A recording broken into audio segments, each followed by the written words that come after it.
I think why I've been asked to speak today is during my time in the UK, I spent a lot of time looking at early years reading skills, and it sort of became a bit of a passion of mine. I'm certainly not standing up here going as an expert. I very much want your opinion. I very much want some interaction. I'm sorry some of you are standing, but do move around. I won't be put off. And if you want to stop me at any time, if you haven't understood anything I've said or you want me to go over something, please do. I'm very happy to work alongside you here. I haven't got a clicker, which I'm used to, so thank you for coming to help me. If it's a little bit stilted, it's just because we're going to keep moving the slides along. The main point, what I hope to gain, what I hope for you to gain out of this workshop today, is to put yourself in the position of a child learning to read. Now, I'm using English as the base language. Most of the schools now are teaching English in Dubai as the first language. So I'm talking about teaching children how to read English. But I think lots of the skills that I'll talk about today would be transferable if you're teaching Arabic or Indian language as well. I think we'll head on. Okay, so the teaching of reading. If we look at the main reasons why children are successful, the first points are they have a favourite book which they enjoy reading repeatedly.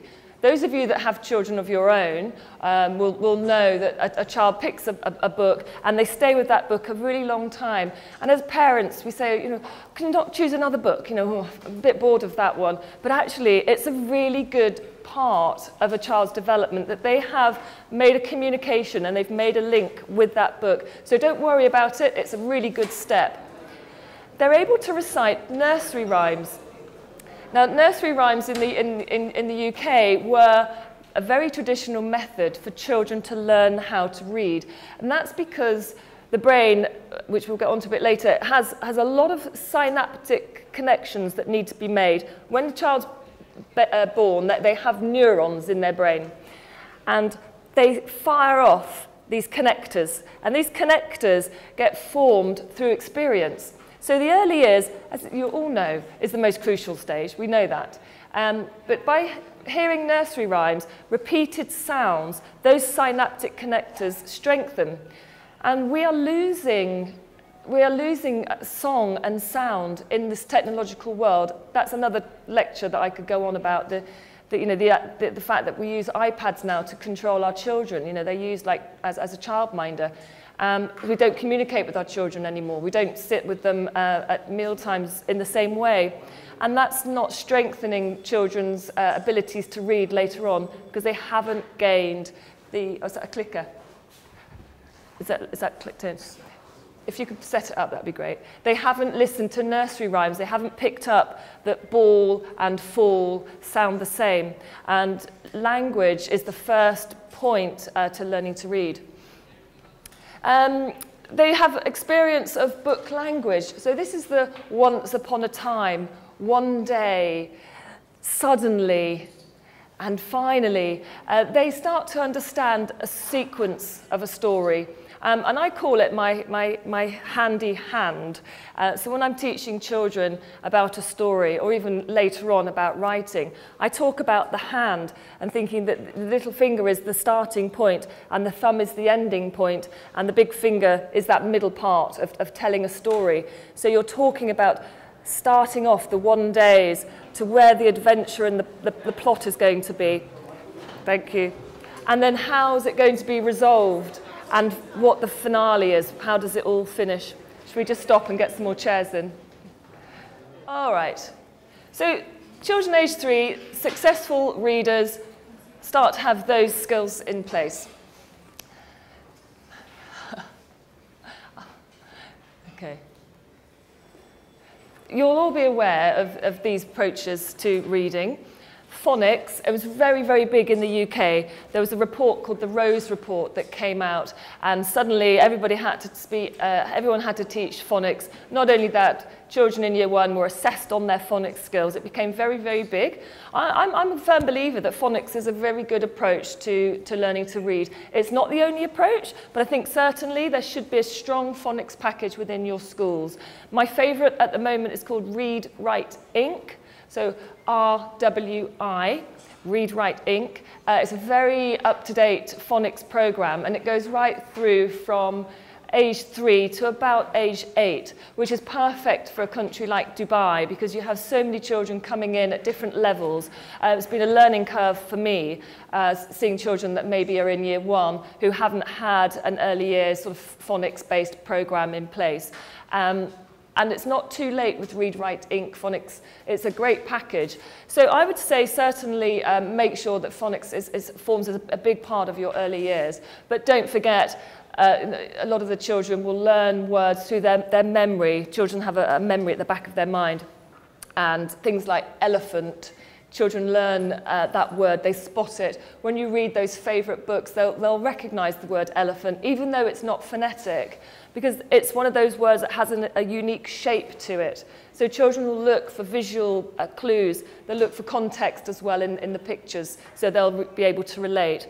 And then again, real books. It would be a terrible shame, I think, when we're teaching children to read, if we took away the real book context and only focused on phonics.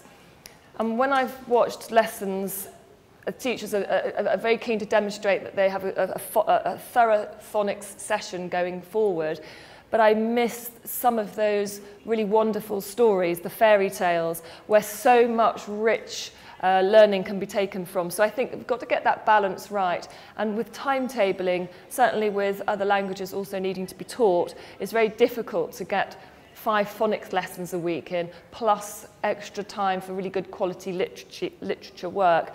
So we tend to do 3 good phonics lessons, what I call 40-minute good sessions, and then 2 sort of 10-15-minute fast sort of speed phonics, just remembering the sounds, a bit like recital, and that gives us a bit more time then to develop stories and drama and learning how to sequence a story. I don't know why this is playing up. Here we go. So this is the process of learning to read. Put your phones down for a moment because I need you to actually take part in this. In your minds, can you just read that to yourself?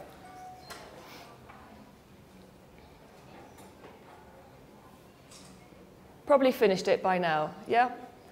Anybody have any major problems with that apart from language issues? Everyone, it was easy to read. So why?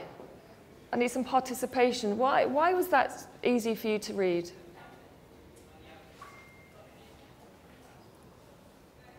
Well, yeah. So we've read these words again and again since our childhood.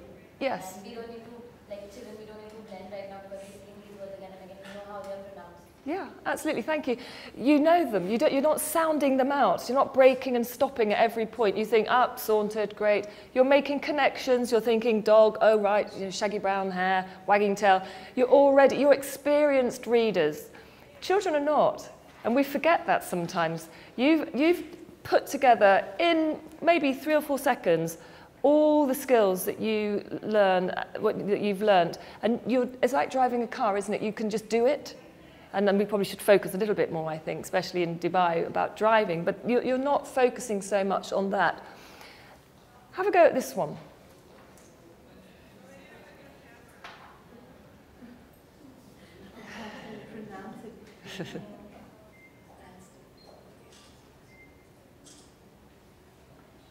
Still reading it, yeah? Still reading it. Now, I think this is what children go through, yeah? This is what we give the children the text and we say, here you go, and they're thinking, in, fantastic, some, yeah, it's one of my tricky words, but I know it, and they start to sound out those words, and they start to use their phonic knowledge. Now, obviously, lots of those words are not phonetical at all. So it's very, very difficult to do. And unless you're a scientist and it's about chemistry, unless you're a scientist and you've had some background, you can't make any connections with those words. So the point here is if a child has only been taught phonetically, when they approach some text that isn't phonetic, they have no context, they have no hooks to hang their learning on, because we're not scientists. Some of you might be, apologies, but generally speaking, we're early years specialists, we're not scientists, therefore there's no meaning for us here, so we can only sound it out. So going back to using those real books about elephants, the children recognise elephant because they've learned a little bit about an elephant. So let's try this one. And who's going to be really brave now? We're all warmed up, and read it out for us. Anyone? No one's feeling brave. A crindlejup was parling a tristle bin when a bargeon stipped. The bargeon then grupped the kindledrup. The kindledrup zist zoli. Did everybody else read that? Pretty much the same. Yeah. So what's it about? You're all brilliant readers. You can all go on to the next level, because that's what the parents will come and tell you. My child can read this. Can I have the next level, please? And you think, wow, do they understand it? You know, oh, yeah, they can answer the questions about it. Okay, here's some questions. What was the crindlejup doing? He was. What stipped? The bargeon stipped. What did the bargeon grup? It grubbed the crindlejup. Pretty straightforward. So here you are with your 3-4-year-old who can decode. Fantastic skill, but they have no context with this. Try and answer the last question. Why did the bargeon stip? Yeah. Yeah, you could have a go. Because they grupped the crindlejup. Yeah. It's very difficult to answer those deeper questions, and that's where the children get stopped. And we have that stage called plateau, you know, where you think a 3-year-old is reading brilliantly and they're going to be a fantastic reader, and then they stop. That's because they've relied a lot on their memory and their decoding, and they haven't taken in any of the contextual learning that's been going on. You may have a child who finds decoding really difficult, yet contextually, their understanding is much, much deeper from what they see and what they absorb. They may end up overtaking that very fast reader to start with. So it's very difficult for us to determine, under 7s, those children who will be higher in terms of their academic performance just based on their early reading skills. And it's a mistake that a lot of educators do make, that we have a child who speaks very fluently, reads and decodes very well, but actually I've just learnt those skills early. They're not necessarily going to be the next big genius. So here's a little bit more text here. This is, again, putting yourself in the place of a child. You see that bit of text, and we've taken the pictures away because they can decode. They don't need pictures. Parents are desperate to go onto the chapter books. I haven't got enough experience yet in Dubai to see if that's the case, but in the UK, my goodness, getting that chapter book meant you could go to the next dinner party and hold your head up because little Johnny was now on chapter books. And you know, this was the great thing for parents. And that's really what the UK independent system was like. And it terrifies me, really, because parents are driving early years specialists much more quickly through a curriculum that we're not very comfortable going through at that pace. So what have you picked up from that bit of text? What's one word that you might have been able to read? Irene, yeah. Irene. You recognised a lady's name in that. And you know, that's what a child would do. They would look, they would scan that piece of text, and they will find a word that has some meaning to them. And so they've spotted that it says Irene. Then they might look for words that might look similar to other words. So in the English language, is there anything there that's long, yes, so you've long, broken. So we've got broken. So you've got Irene, long, broken, and that's exactly what children do. They look for those connections, and that's fantastic, and that's what they ought to do. But it's really difficult. So then the next sentence, we've got two words there that are the same, so we know that these sentences might be linked. We think that long over there with the E is long. What do you think could be short? Yeah, so you think broken, we've linked that one, but we've got long, and then you think, well, opposite, short. So you might make those sorts of connections. Put all the text in, and then put a picture up. Suddenly, we know this is Irene. Does that text make sense to you now? What could it actually see? Yes, yes, but what sort of book? You had the word. A long book, yes. This is Irene. She likes books. She likes long books. So then we put the next picture in. She likes short books. Now, without the picture, we probably have no idea what the next sentence says. There's nothing there, I don't think, that's very familiar for that child. But we know it's about a book. So we can make some guesses. Graphic books. Yeah, but if you put the picture in and we see what Irene's doing, what do we think it could be? She likes... See her face? Funny books. She likes funny books. What do you think, without the picture, the next one might be? Given our long, short, funny... Yeah. She likes sad books. So can you see, just by adding a couple of pictures in, how's your confidence levels now? Bit better? You feel like you could have a go with the next one? What could the next one be? A book with... Yeah, there you go. And your class are with you. They're suddenly getting it. Books with pictures, and she likes lots of books. So that exercise is to show you that by taking away the pictures, you're making a child's life unnecessarily difficult. Their confidence is low, the workload is hard, the intensity is a difficult time to do. 10 minutes before bedtime, we're talking about usually, aren't we, when we're doing this reading with children for parents.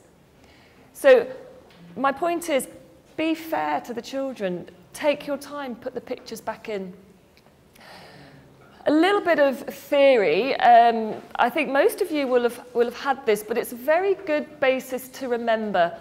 5 building blocks of literacy, and this is by Rona Steinthorpe, and she's great if you really want to get more in depth with your reading studies.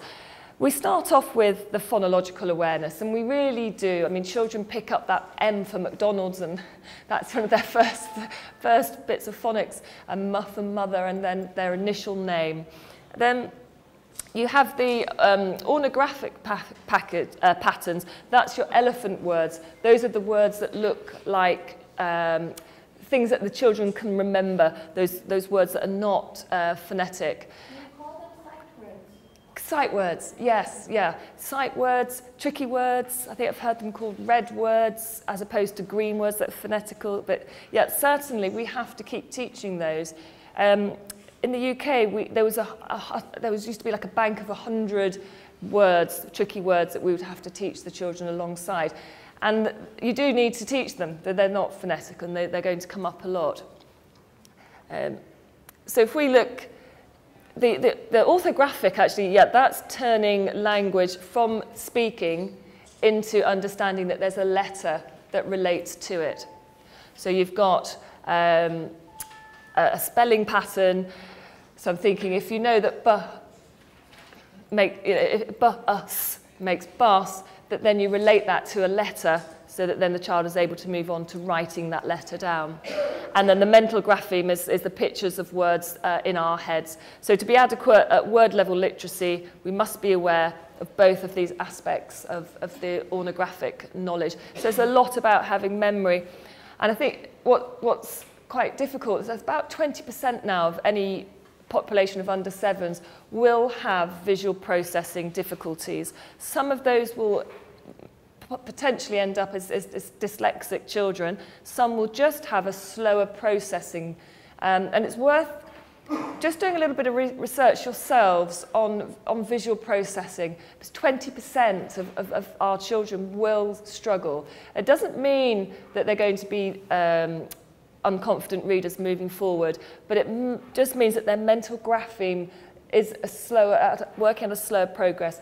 So you might need to show the word 20 times to a child who's got visual processing disorders to make it stick, whereas other children, they see it once or twice and it's logged and it's in. Again, that ability doesn't necessarily relate to later academic success. So it's about reassuring your parents that we can take our time with this and allow the children to work at a pace that's suitable for them.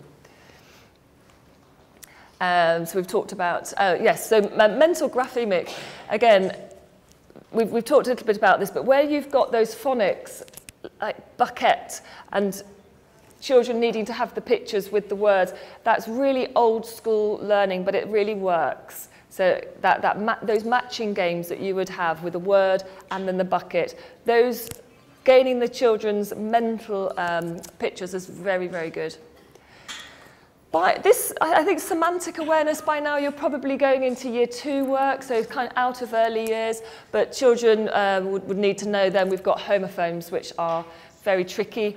They think that they know how to spell rose, and then we tell them that there's another way to spell rose, and this is when the English language, and for those of you that have learnt the English language yourself, you'll know it's a very complex language to understand because we've got so many words that sound the same but are written completely differently. And so attaching for the children the knowledge of homophones is quite important by about year 2. So when you're looking at the journey from early years, it's always important to see where the children are headed to. And so this sort of stuff comes in a bit later. That one slipped by.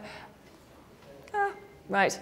And morphological awareness, that's about words that perhaps have a beginning, or we say prefix and a suffix.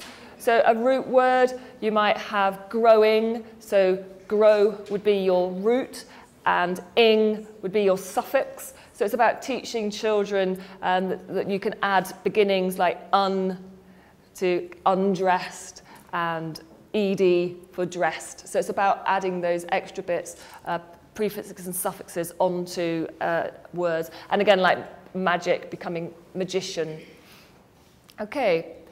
I want to talk a little bit about hot housing. Have you heard of hot housing as a term? Is it a term that's over here at the moment? Not really. Hot housing is this, it's a phenomenon, I think, that's happened a lot. I think it started mostly in China with what we call like a tiger mother. And it's quite common in the UK and probably in the Middle East too, where parents are very concerned about giving their children a head start in life academically because they feel that the more they do at a younger age, the better chances their children will have. It's actually not the case. We're in danger of hot housing our children, which is taking away essential parts of their child development by stimulating them only in one way, which is teaching them how to read. So you have these programs like Baby Brain, Brainy Baby.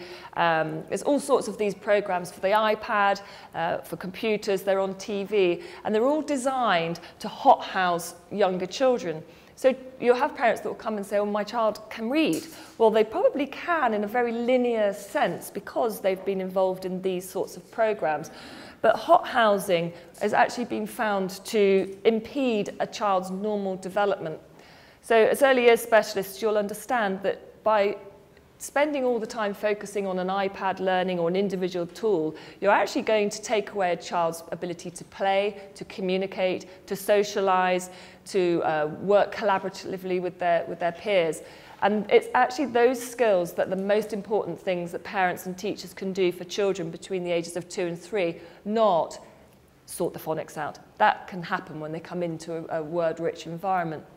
And this, sorry about the clicker, it's not playing nicely. There's here, the faster a child develops, the better he does on tests, the better he'll do in life. There's actually no evidence to support that.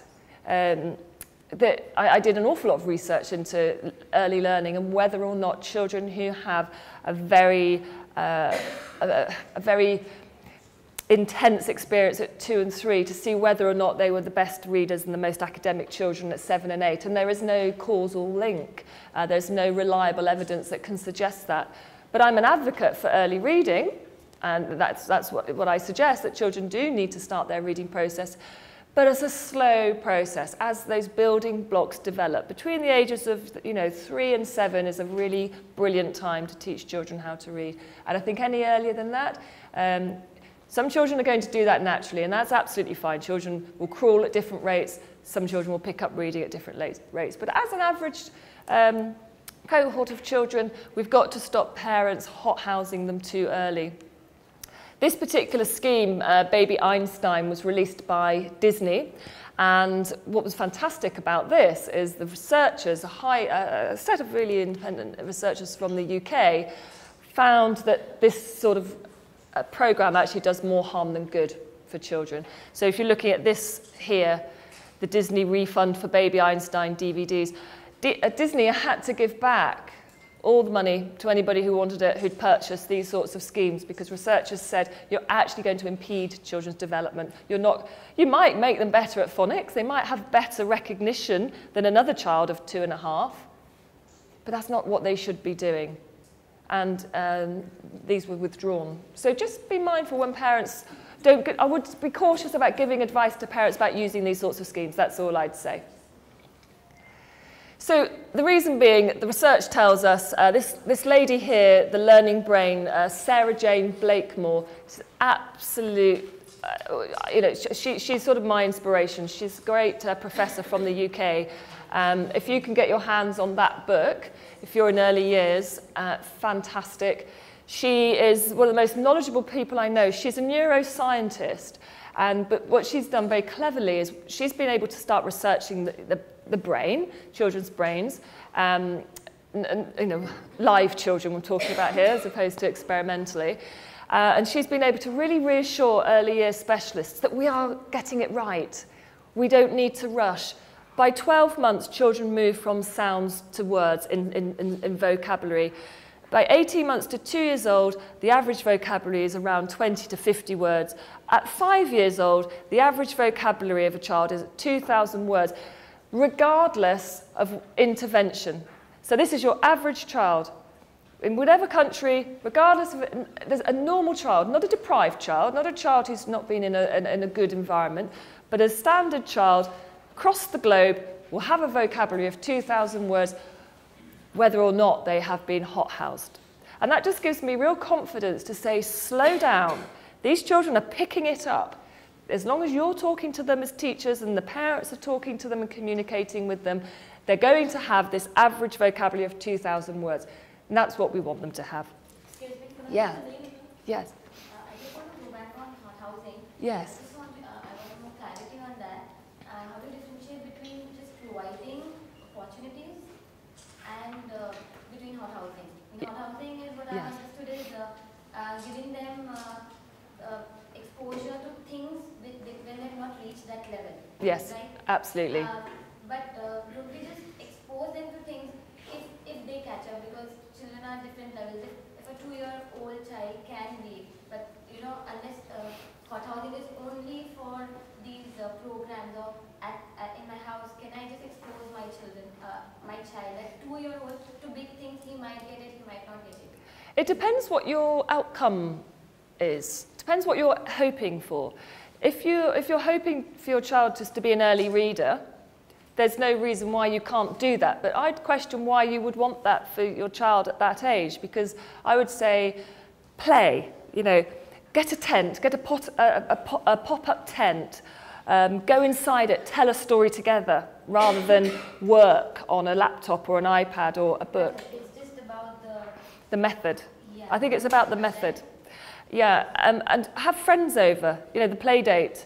I know we don't all have gardens here, but get some plants going, do some planting with the children. It's about talking about what they're doing. And then maybe, if they want to go away and develop a little story that you could help scribe for them, That's not what I would call hot housing. The hot housing, I think, is this sort of tuition that we're doing and saying, right, come on, now we've got, you know, we're going to sit down and we're going to learn these by rote, you know, a, b, k. And for children, yeah, by rote, and it's coming in too early, I think. Again, so children who have competent narrative skills learn to read and write more readily than those who have not established these skills. So being able to tell a story, being able to communicate a story is actually going to help children become better readers, more competent readers than sitting down independently with their book on their own. So remember, children learn to read at different rates. That's really key. It's a key message that we need to give to our parents. Early reading is not a predictor of later academic success. That we know, research fully backs that up. So we mustn't write off those children that are not reading by the time they're 5. I think by the time they're 6, if phonics hasn't become ingrained, you would want to question that, absolutely. You would want to have some cause for concern and see what interventions, and then your phonics package might need to be a bit more rigorous, and I think that's fine. By 7, if a child is still unable to read with some degree of independence, I would be looking at doing a dyslexic screening by then if their ability is quite high in things like maths and verbally, and they seem a bit distressed and frustrated. I would explain to the parents that it'd be worth having a dyslexic screening at that point. Children learn to read by reading, so this goes back to the exposure, but let's read real books. There's a big call at the moment, do we need libraries in school? You know, oh, please, you know, not yet. Let's not get rid of libraries yet. Children browsing through books, recognizing book structure. I really hope schools don't stop having libraries and access to real books. I know we're probably reading fewer books as adults now. We download our books. It is easier to do that. But I still think we all agree that sometimes picking up a newspaper or picking up a real book still has a quality to it that we really still enjoy, and turning the page or having a bookmark. The world is ever changing, and I'm very happy to go along at that pace. I have no choice in many ways. But some of those fundamental aspects of growing up, like having a favourite book and treasuring it and passing it on to somebody else to read as a recommendation, and those sorts of skills keep going in your early years department. So we'll just finish then with a couple of quizzes. So how would you pronounce that word in quotations? Any ideas? Goatee. Yeah, a lot of people say goatee, and that's certainly one way of pronouncing it, but this is how tricky the English language is. It can actually say fish. This is why. The answer is fish. And that's because you've got the f sound, the GH, as in tough. You've got the O sound as like women. That's the the I, as in women. And then sh, as in nation. So you could actually say goatee as fish. So that's a really good quiz question to take home to your families. And that just explains how challenging English is to read. Let me get this one.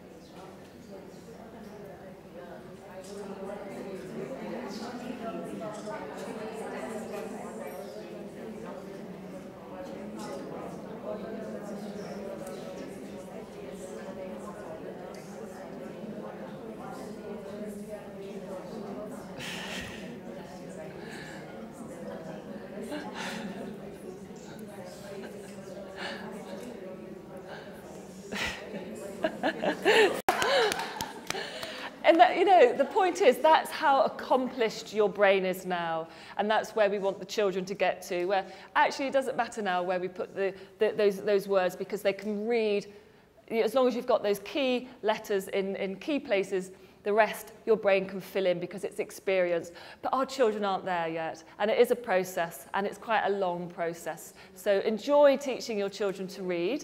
I'm contactable. I'm a principal at RPS Dubai. I'm very happy to come in and help anybody who wants some help. You can follow me on at Dubai Principal.